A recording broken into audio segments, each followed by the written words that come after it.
los estadounidenses, es una subida de precios. Además, con el 25% de la subida en los aranceles al sector automotriz, ya se está viendo una subida. Habitan pingüinos, también han sido impactadas por unos aranceles, y eso ha sido un motivo de burla en Internet, unos pingüinos ahí negociando los aranceles con Donald Trump. Bien, bueno, enseguida vamos a ver los montos económicos impactados. Muy bien, aquí los tenemos. Vean ustedes. Invitación, un gran saludo para ti y Daniel. También está con nosotros Daniel Agramont, analista también. ¿Cómo estás, Daniel? No te escuchamos, tu micrófono, por favor. Perdón, ahora sí. Jorge Luis y Gonzalo, un gusto estar acá con ustedes. Gracias, un placer estar con ustedes.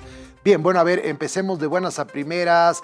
Gonzalo, a mí lo que yo decía en la introducción, me preocupa que se genere una inflación mundial, como estábamos viendo, no sé si han visto esa nota de la BBC, en la que se muestra el tráfico de cómo se generan las 30,000 partes que necesita un vehículo, ¿no?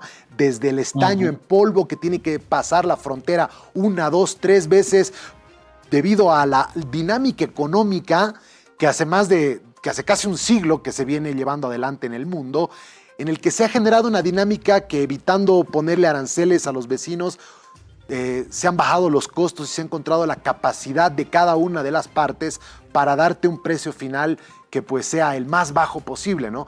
Todo eso ha sido echado abajo de un plumazo, y el terremoto económico que está generando es algo que seguramente igual nos va a afectar a Bolivia. No, sin duda alguna. Estamos frente a un cambio muy profundo y estructural, en realidad en el sistema financiero comercial mundial. Es decir, esta es la vuelta, este es el día en que vuelve el nacionalismo económico de uno de los principales promotores del comercio mundial, digamos después de la Segunda Guerra Mundial, que ahora va en camino contrario y dice primero América, primero Estados Unidos y por supuesto primero nuestro mercado interno, y crea esta muralla china de barreras, para ponerlo de manera gráfica, que lo que busca es apostar y mejorar su industria manufacturera en general. Sin embargo, tú vas a ver que Estados Unidos en realidad es una potencia económica, ya no tanto por sus manufacturas, sino por sus servicios. Y creo que eso se está perdiendo la dimensión de eso que significa. Cada vez más Estados Unidos vende servicios de Internet, servicios de diferentes tipos de tecnologías. Y en realidad estas tentativas de colocar, ¿no es cierto?, aranceles a productos físicos, pues va a tener un impacto relativamente bajo en lo que Estados Unidos quiere es recuperar su industria local, su industria de manufactura, sobre todo local. Por otra parte, cabe también mostrar, tú mostrabas que a China le han puesto un arancel de 34, pero como ha sido presentado, en realidad los americanos estarían siendo generosos, porque en la lectura de ellos, el arancel chino es de 64 o 65%. 67. El arancel europeo sería de 40%. Entonces, generosamente los norteamericanos dicen, no, vamos por partes, pero yo te pongo arancel solo de 20%. Sin embargo, y por tanto dice, esto no es una iniciativa mía, yo estoy reaccionando a lo que me han hecho durante muchos años. Estas tarifas son de reciprocidad, ¿no es cierto? Ojo por ojo, diente por diente. Entonces, sin embargo, todas estas tarifas que aparecen como punto de partida para que venga la reacción de Estados Unidos son absolutamente artificiales y políticas. No hay un arancel de 64% en promedio de lo que los productos norteamericanos paguen en la China, o menos de 40%. Lo que ha ocurrido es que han hecho una fórmula muy simplona, que en realidad es una fórmula política. Ellos dividen el déficit comercial de Estados Unidos con el nivel de importaciones, y de ahí sale un valor para este arancel, ¿no? Y detrás de eso hay la retórica. Miren, ese arancel alto que ellos nos cobraban tiene que ver, uno, con obviamente la parte legal del arancel. Segundo, con los impuestos que cobran a las empresas norteamericanas en Europa, China y otros países. Tercero, tienen que ver con los desalineamientos que hay con el tipo de cambio.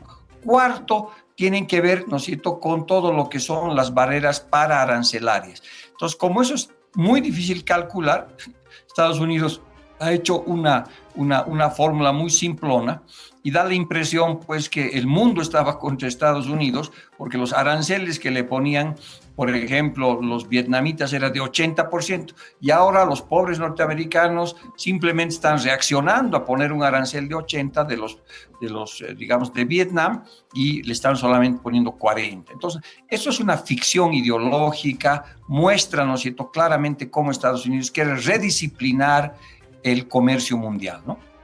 Así es. A ver, Daniel, quiero ir contigo en relación a la hegemonía norteamericana estadounidense con la que hemos hablado muchas veces en el pasado contigo, que cada paso que Estados Unidos daba le afectaba justamente en esa imagen y en su estatus de moneda internacional, en su estatus de líder mundial. Ya se vio muy debilitado luego de las sanciones económicas impuestas a Rusia después de la invasión de Rusia a Ucrania, y esto va debilitando su capacidad económica de coerción a los otros países, ¿no? Esto parece ser un paso mucho más agresivo que las sanciones económicas, porque ya es contra todo el mundo.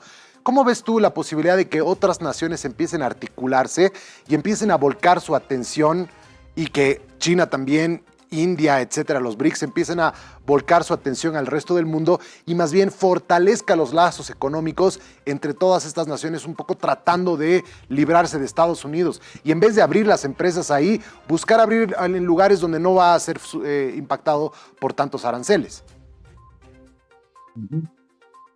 Claro, como lo hemos mencionado muchas veces aquí en tu programa, Estados Unidos sigue siendo la potencia mundial, el hegemón, aunque en declive. Y pensamos en los anteriores gobiernos que han tenido Estados Unidos entre demócratas y republicanos. Me cuesta pensar que alguno de ellos no haya querido hacer America Great Again o mantener la hegemonía que tenían. Lo que dice Donald Trump, no, es bien claro que los anteriores han hecho todo mal, nos han estafado, nos han mentido. Esa retórica de la globalización era mentira. Yo soy el único que quiere Make America Great Again, y como decía Gonzalo, lo que busca esto es manufactura. No podemos entender lo que hace Donald Trump sin clasificarlo, como yo le llamo este Robin Hood moderno, que está luchando es un millonario que está luchando por los pobres, es un millonario que tiene empresas, pero dice tienen que haber empresas que den empleo. Empleo a la clase baja, empleo a clase media, volver a esa América. Esta visión que Make Great Again es solamente manufactura y fábricas, significa, de una forma bien clara, pelearse con todo el mundo. Y eso ha quedado demostrado. Muchos decían que no es solo amenaza, es solo retórica, con lo que hizo ayer. Entonces, esa visión que para que Estados Unidos sea grande es fábricas, significa perder muchos brazos geopolíticos, que es lo que tú mencionabas.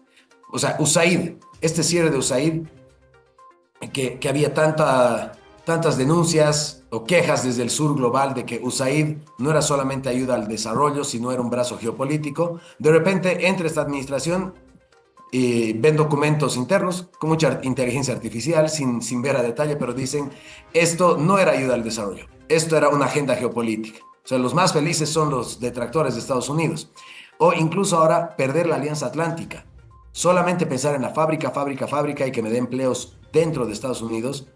Claro que le está costando su gran Alianza Atlántica, le está costando sus socios Canadá y México, que si bien Sheinbaum lo ha manejado a mi punto de vista muy bien y ha podido recibir el golpe y que no sea tan fuerte, en Canadá están totalmente contrariados y no puede ser que te estrelles contra tu gran socio y amigo. Entonces, de repente, para ser Great Again es la retórica más los aranceles que dice, primero va a ir contra mis amigos y aliados. No hubo nada de retórica contra Rusia, contra China, era primero los que se han aprovechado de nosotros, y a los que odio son Canadá, México, la Unión Europea y bueno, ya un poco China. Entonces, de repente, esta su estrategia geopolítica para recuperar fábricas va a significar este vuelco de Asia hacia el Asia. Sí, yo creo que esa es la primera conclusión.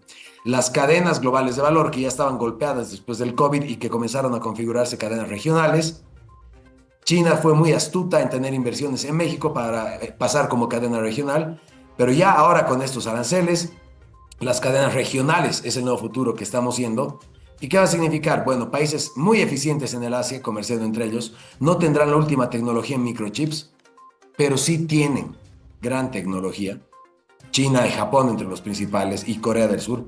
Entonces, Estados Unidos es el que queda en muy mala posición porque ahora tiene el mercado más grande y más deseable para todos los productores. Sí, totalmente. Pero queda la duda quiénes van a producir dentro, porque los análisis que hemos estado leyendo estos últimos día y medio, toda la locura es ¿cuánto van a subir los precios? El iPhone, un análisis súper certero, dice 43% va a subir el iPhone. Eso significa, no estamos considerando que Apple va efectivamente a producir en Estados Unidos. Creo que todavía nadie ha entrado en ese detalle, porque hay que ser claros, esta estrategia de aranceles bajos ha servido para que muchos empresarios en Estados Unidos ganen billones. Outsourcing, producir donde es más eficiente y al final había más ganancia. No era la ganancia para la China. El iPhone, un análisis desglosado de cadena global de valor, te dice que la China se quedaba 5 al 6% del valor. Tenía los componentes de más alta tecnología de Corea del Sur, de Francia, de Alemania y de Estados Unidos. Era ensamblado en China y luego la utilidad se quedaba más o menos del precio de venta, un 40% para Apple. Entonces, obviamente, esto va a ir en contra del consumidor. Tal vez el productor un poco asume, pero más que nada se va a pasar al consumidor. Y son las empresas que le estaban vendiendo al mercado estadounidense las afectadas, repito, muchas de ellas estadounidenses. Entonces ahora van a tener que buscar, sí, vender más al mercado asiático, ver dónde diversifican. Me queda la duda cuántas de ellas van a decir efectivamente, como lo hizo Ford en la primera gestión de Trump, cancelo mi planta de 5,000 millones que ya estaba proyectada en México y la voy a traer para construir en Estados Unidos. Bravo, tú sí eres una buena empresa, tú eres buen empresario, aprendan todos, pero ha sido muy poco. Lo demás ahora el análisis es, van a subir los precios y esto obviamente va a impactar en Estados Unidos, pero también alrededor del mundo, cómo se va a reconfigurar esta producción. El primer shock va a ser que el crecimiento mundial se va a ralentizar este año, ¿no? No es solamente porque las empresas están dejando de vender a Estados Unidos, sino todo este pánico, inclusive en los mercados, donde podemos vender, están esperando muy cautos todavía los capitales. Así es, se está contrayendo un montón la inversión y cuando hay incertidumbre no hay inversión. Uno se guarda la plata para esperar mayor seguridad para hacerlo. Ahora, Gonzalo, ¿es sostenible mantener con esta política y con esta medida durante mucho tiempo, teniendo en cuenta que llevamos casi un siglo ya entendiendo y generando una política globalista en la que, como decía Daniel, yo hago un outsourcing, busco el país donde me resulte más barato importar X pieza, importar X elemento, y así voy comprándole a distintos países dependiendo de la capacidad, la mano de obra, el know-how, la tecnificación de la mano de obra, etcétera, etcétera, etcétera, que ha llevado a un mundo interconectado y global. Echarlo todo en un año, en 6 meses, en 2 meses, es imposible. Entonces, tú ves que el mundo siga el liderazgo que está tratando de imponer Donald Trump hacia cambiar y volver al proteccionismo que lo veíamos en el comercio hace más de un siglo, en una economía y en un mundo tan diferente hace 100 años, o tú ves que vamos a continuar con el liberalismo económico, con el globalismo económico y Estados Unidos va a quedar relegada. Mira, hay 2 hipótesis sobre tu pregunta, ¿no? La primera es que toda esta sería una estrategia de negociación de Estados Unidos para conseguir cosas de sus aliados. De hecho, sería en la línea que estaba haciendo con México. Te pongo aranceles de 25%. No, ¿cómo? Por favor, muy duro. Entonces negociemos el tema del narcotráfico, de la migración, veamos un acuerdo más amplio donde yo saque más ventajas. Entonces hay mucha gente que dice que esto, a rigor, es una estrategia de negociación de los Estados Unidos para reconfigurar su posicionamiento político, para conseguir, digamos, tener nuevos tipos de alianzas estratégicas con países y demás cosas, ¿no? Ese sería, digamos, una lectura un poco más optimista, si quieres, de estos aranceles y que en algún momento van a negociar y el arancel va a quedar en un valor tranquilo y todos van a volver a comerciar, ¿no? Esa es una de las hipótesis que se maneja. Estados Unidos está queriendo redisciplinar al mundo a través de esto y buscar mejores posicionamientos de sus negocios financieros, económicos, estratégicos, vinculados a migración, vinculados a narcotráfico, etc. Esa es una de las hipótesis. La otra hipótesis que se maneja es que estamos frente a un cambio realmente estructural. Estamos frente a la muerte del sistema Bretton Woods. Estamos frente al agotamiento de lo que fue después del 44-45 el sistema internacional, con el Banco Mundial, el Fondo Monetario, la Organización Mundial de la Salud, la Organización Mundial del Comercio, y que este es un pateado de tablero para intentar reconfigurar el mundo y Estados Unidos tener un solo rival y no estar cuidando de todos los barrios y de todos los lugares. Y eso sería China, volveríamos a un sistema más bipolar, si tú quieres, China de un lado y Estados Unidos del otro, y los otros alineándose, ya sea con los chinos o ya sea con los norteamericanos, ¿no? Sin embargo, pues los actores también se están moviendo, entonces América Latina, Europa, van a buscar un escenario. Entonces vamos a vivir, yo diría, algunos años de enorme incertidumbre,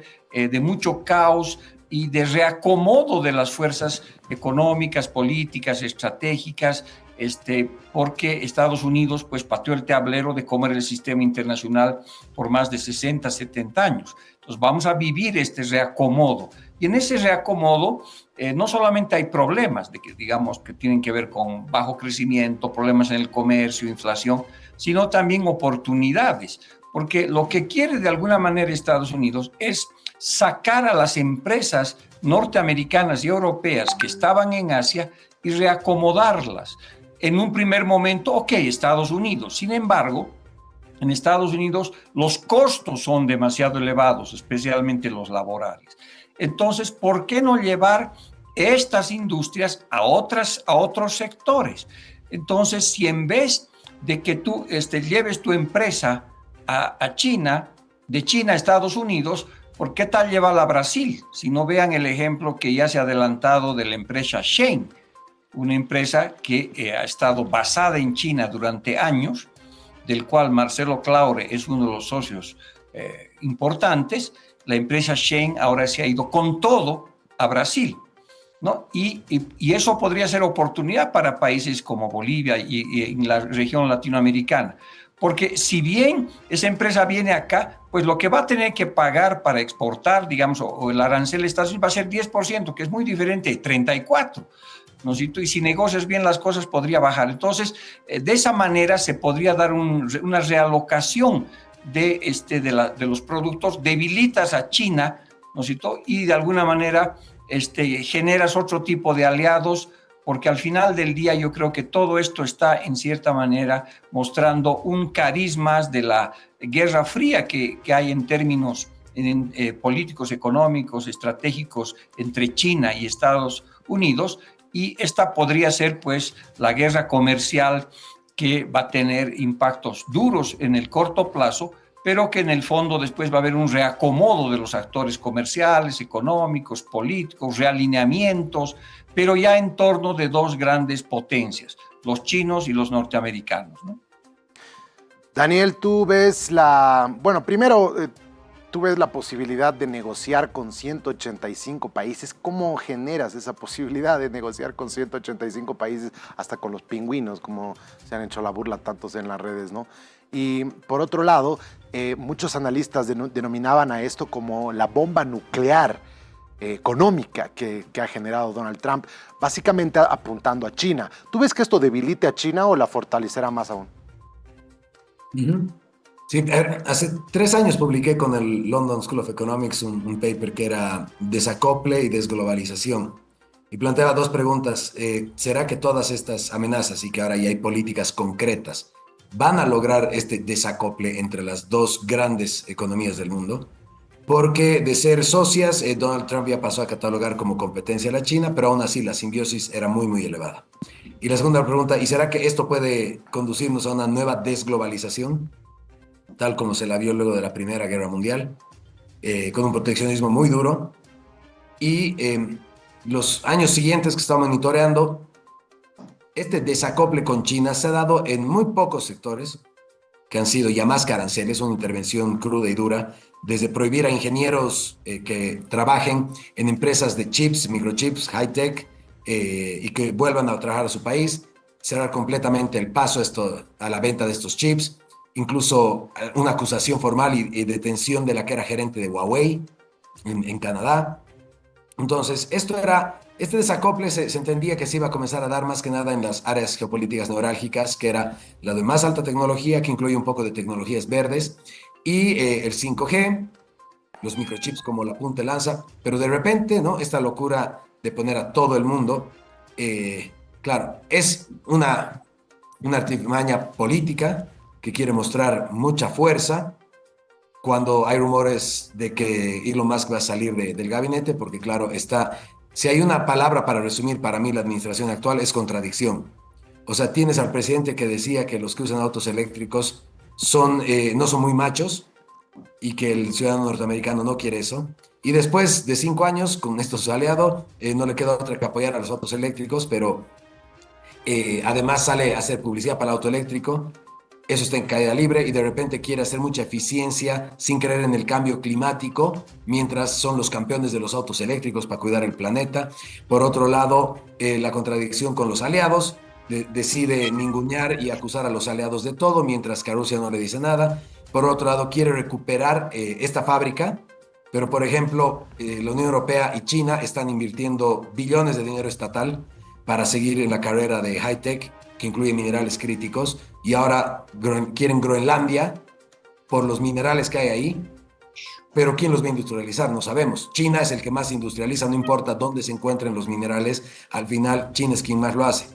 Entonces estaríamos esperando esta contradicción, que bueno, digan al final, no vamos a cortar tanto el gasto público, sino vamos a seguir con gasto en minerales críticos y en otros. Entonces no sé hacia dónde va. Así un anuncio bien de el abusador, que dice ahora todos pagan. En algunos casos países que no les interesa, como Bolivia, no teníamos aranceles muy altos a pesar de tener un tratado de libre comercio, pero otros como Perú y Colombia, que sí tenían el tratado de libre comercio, que les ha costado muchísimo por los capítulos que incluía este tratado, que eran más allá que aranceles, que incluía propiedad intelectual, por ejemplo, y ahora decide hacer caso omiso y les aumenta aranceles. Entonces ahí, en ese caso, sí yo creo que vamos a ver un fenómeno de desglobalización, en el sentido de las cadenas regionales de valor van a ganar más importancia. Entonces el comercio global, como lo conocíamos, que un automóvil puede haber tenido 40 piezas que han viajado de un país a otro para ser ensamblada en uno, va a ser cada vez menos.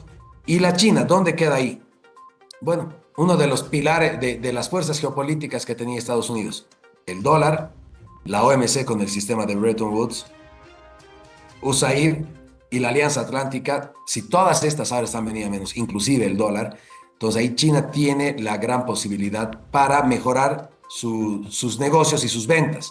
No la tomo en cuenta como el hegemón, en el sentido de que China se va a hacer cargo de los bienes públicos globales, porque China ha dado señales claras que no tiene interés en esto.